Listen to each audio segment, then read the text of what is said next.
Away from sa Belgium and Singapore. And ladies and gentlemen, naabot na ang atuang halandong mayon sa Davao City. Ladies and gentlemen, ato nang i-welcome kay Nakayo Hiya sa Rizal Port ang atuang halandong mayon. Yes, our beloved Mayor of Davao City, Honorable Sebastian Duterte! Yeah! Duterte! Duterte! Duterte! Alright, we would want to come over and stage our Mayor para makapagbigay na po ng mensahe para sa ating lahat. Yes, please.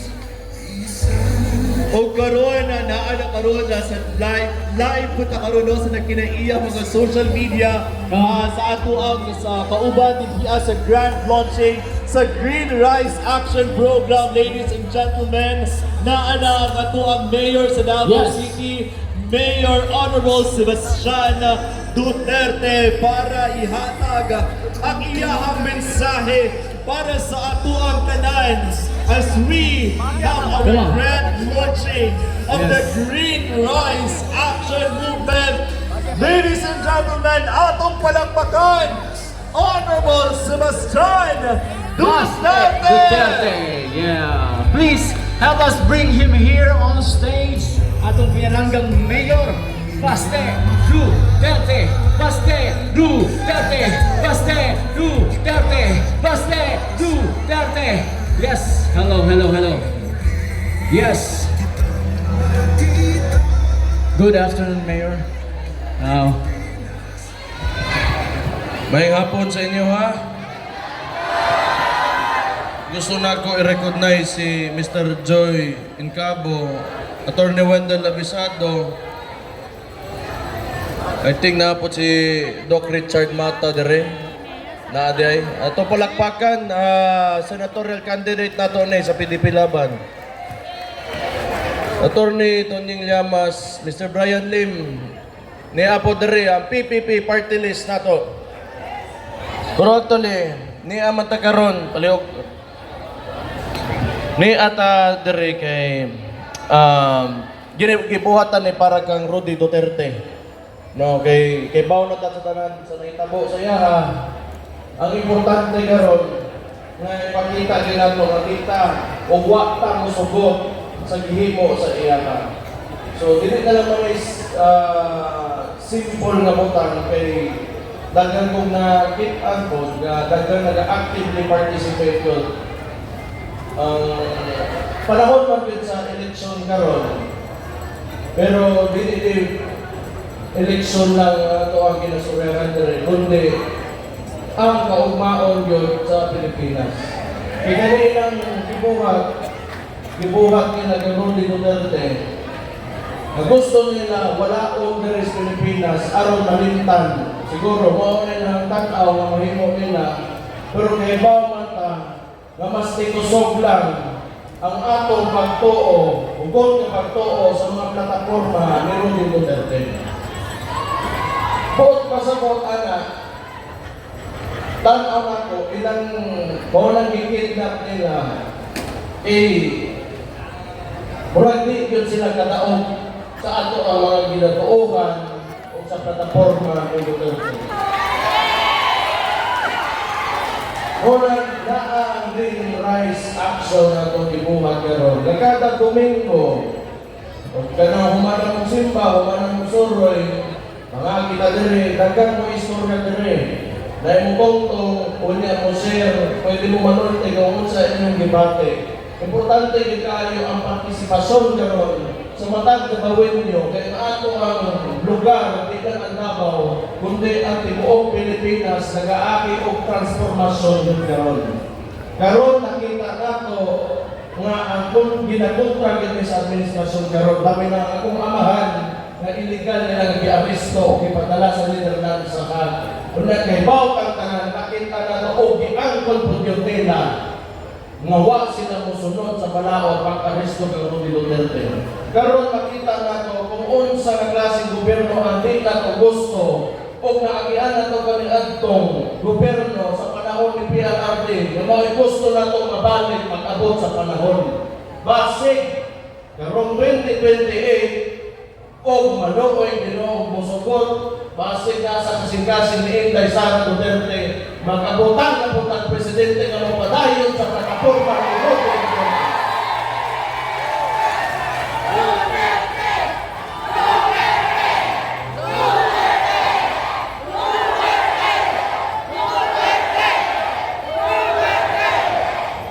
Sama sa Pilipinon, sa sinunganan pa lang kinahanay kung araw ng Davao, hindi kita dapat mangundang kay pag labi na o sa iyo yun ang ginabuhat sa tuwa dapat kita dilig yung manugod kami.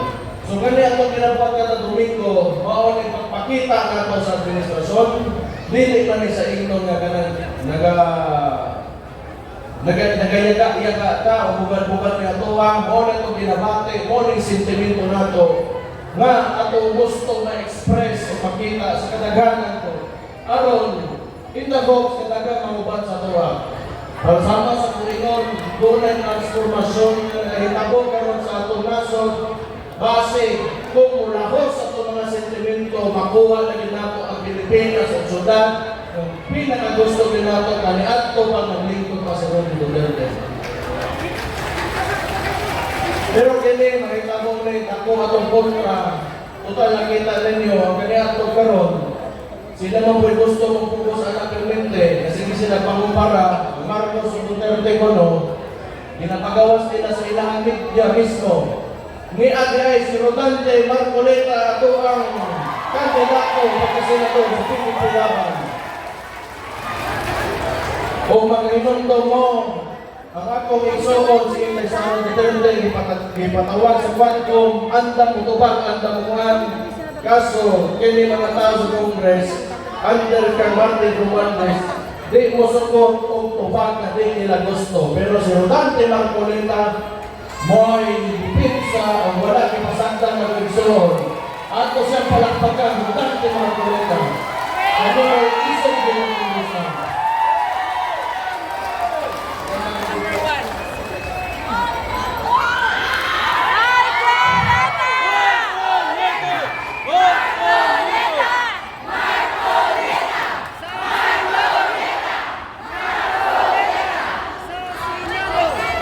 Pero ako, gusto ko mahibaw mga papasalamaton kay ko kay dili talim yun ang ibuhat nila sa kang Rudy Duterte. Ako atong amahan, nasakitan kaayo ko, pero sama sa kinyon, sinunganan pa lang, dili panahon nga magbuyatan, panahon para kita may monopol yun. Dili kita masugot sa ilang ibuhat, kaya dili dito tama, diyan lang ibutan na ito na permente. Kada Domingo, balik-balik ka, pakita nato at ang dili pagsugot ang ituan. Ilang yun sa ilang binuhatan, pati sa ilang treatment sa Davao City ang mga tao. So, di lang kayo magdogay o istorya, dito lang po yung rally sa 3rd District. Gusto ko magpasalamat, gusto ko mahibaw mo na pumunta ka mga sa buong pamilya, pinagdag kay Tamo. Salamat tayo. Mag-pause sa inyo.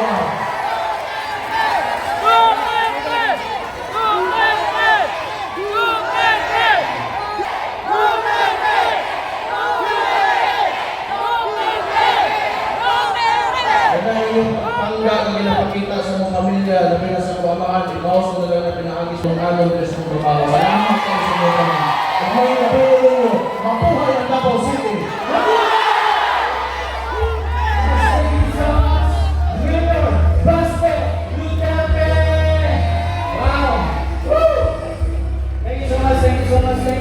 Wow, once again, that was our honorable mayor, Sebastian Basta Duterte!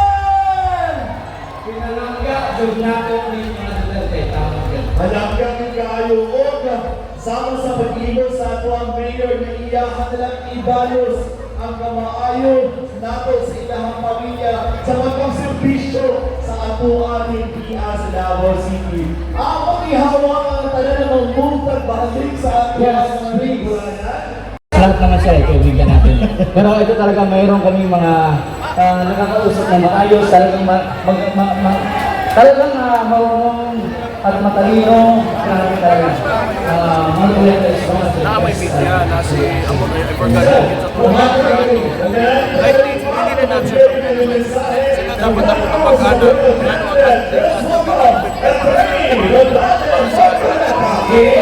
supposedly lagi na yung proper, no? So ang perception mo kung ako sa ilang gibuhat dili tama kay labi na nabutan sa pribadong property.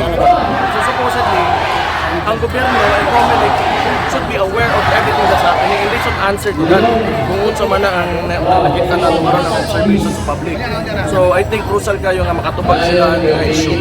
Sir, ang tubag temporary staging lang daw to. Temporary staging of storage area lang daw. Temporary, but do you think it's parang private property kasi yun, di ba? Kaya nga, but they have to justify. They have to kailangan nila mapakita kung bakit nila ginawa yun. Yun ang mahalaga. So, what could be their purpose kung bakit nila ginawa yun? Kailangan yung sagot nila is should be acceptable to the public, to those who are asking. Pag masagot nila ng maayos, then hindi na yun. Okay, sir, thank you. What is happening to our country today?